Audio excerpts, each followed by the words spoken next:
Selamat malam teman-teman sekalian, kita akan berbicara mengenai politik, masih mengenai Gibran dan potensi untuk dimakjulkan sebagai wakil presiden.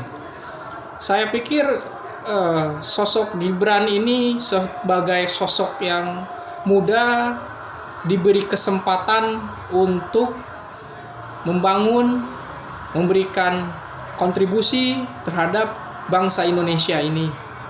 Ini sesuatu yang sangat luar biasa.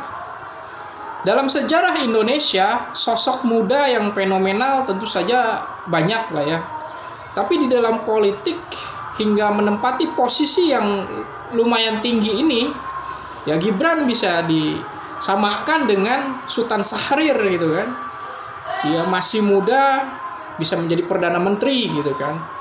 Ya tentu saja perbedaannya ada gitu kan, tapi ada sisi persamaannya gitu kan. Muda dan keduanya memiliki suatu keinginan, suatu komitmen juga untuk mengabdi kepada bangsa Indonesia.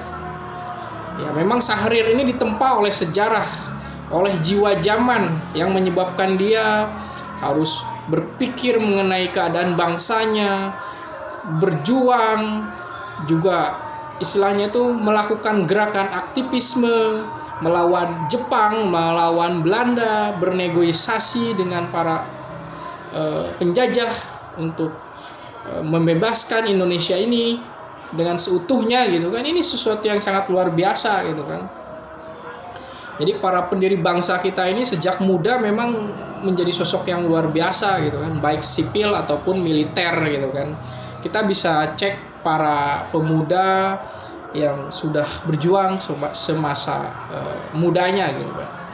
Nah saat ini saya lihat Gibran ini sedang menjadi wapres ini karena panggilan sejarah gitu kan. Ya kritik yang datang kepada Gibran ini sebagai sesuatu yang sah-sah saja dalam demokrasi gitu kan. Tapi saya berharap kepada Gibran, ya Gibran dia harus memahami bahwa ini adalah panggilan sejarah gitu kan. Jiwa zaman menyebabkan, yang mendorong, yang membuat Anda bisa menjadi seorang orang nomor 2 di republik ini gitu kan.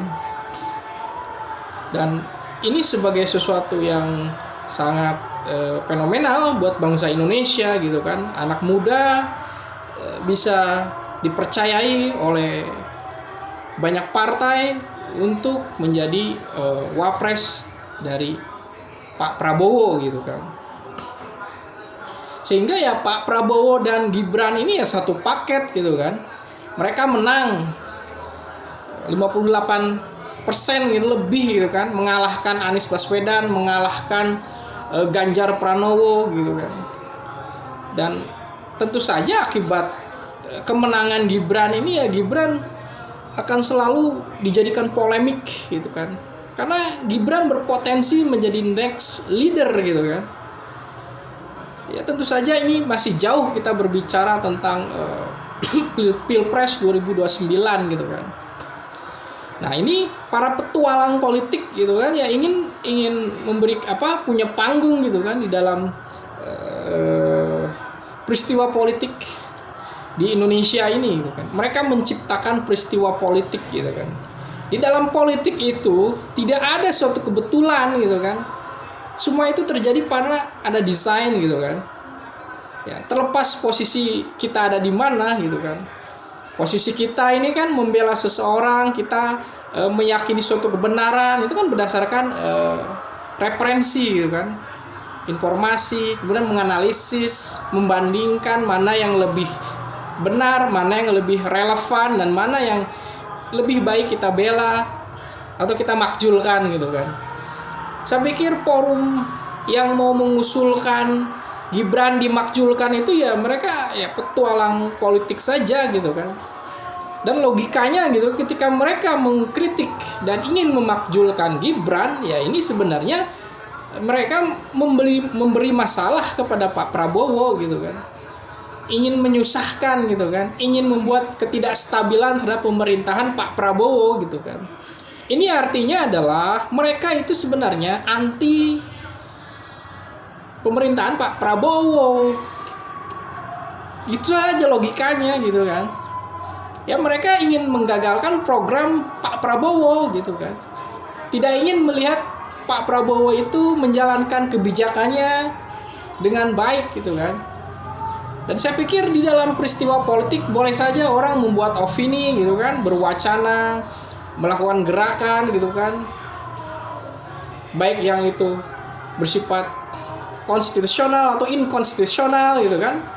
Ya ini sebagai sesuatu yang sangat kita pahami gitu kan. Ada kepentingan di sana gitu kan. Ya, kepentingan ini kan nanti akan diukur gitu kan, sampai mana gitu mereka akan melakukan petualangan politik seperti ini gitu kan. Di Indonesia ini kan tidak ada yang 100% atau 5 ya utuh itu untuk menjadi oposisi gitu kan. Rasanya tidak terlalu kita percaya gitu kan untuk menjadi oposisi. Ya mungkin kecuali PKS ya, tapi itu juga kan sekarang mendekati pemerintahan Prabowo lah. Jadi tidak ada gitu kan. Bahkan rival di Pilpres gitu kan, partai seperti P3, Perindo semuanya bergabung ke pemerintahan Prabowo Gibran gitu kan. Ya hal ini memang di dalam politik Indonesia itu ya suasana cair gitu kan. Suasana cair, penuh kekeluargaan gitu kan. Meskipun ya ada yang masih sakit hati dengan kekalahan di Pilpres 2024 itu gitu kan. Ya hal ini memang hal-hal yang biasa saja gitu kan. Tentu cobaan terhadap Gibran ini sesuatu yang sangat berat sekali gitu kan. Pemakjulan gitu kan. Kemudian pembunuhan karakter gitu kan. Ini terus penghinaan terhadap orang tuanya gitu kan. Gibran dimakjulkan, Jokowi diseret-seret soal ijazah palsu. Jadi keluarga ini memang keluarga yang dibesarkan dan besar dengan peristiwa konflik. Dan tentu saja kalau polanya akan seperti ini ya mereka akan tetap menjadi besar gitu kan. Ya karena mereka memiliki potensi untuk menjadi orang besar gitu kan. Menjadi manusia di dalam sejarah Indonesia gitu kan. Manusia besar di Indonesia gitu kan. Ya memang Jokowi membangun Indonesia ini, infrastruktur, perubahan sistem, efisiensi. Di sana sini masih ada kekurangan ya, ini sesuatu yang biasa saja gitu kan. Tapi ada suatu kontrol hukum di sana gitu kan. Ya republik ini kan tidak bisa diselesaikan seluruh persoalan secara 10 tahun gitu kan. Jadi harus sustainable gitu kan, harus terus berkelanjutan dan ini yang diinginkan oleh Presiden Jokowi.